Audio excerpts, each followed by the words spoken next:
Well, baka magpinik yun, Hindi, okay lang yan. Kaya niya. Naubos na nga eh.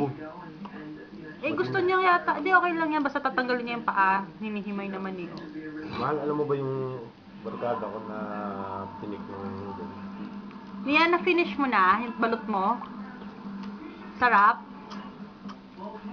Dapat pala sabi ko siya, kaya ni Nia umbos na isa eh. Tulungan mong hubaran niya yung balot.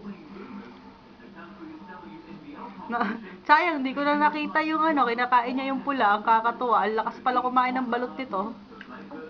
Buto yung kinukuha eh. Wala na yung buto na yun, anak. Anak.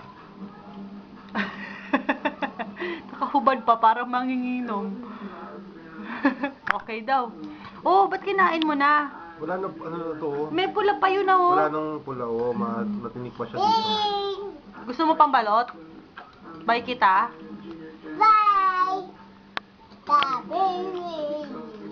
Oo naman, nabitin yung anak mo sa balot.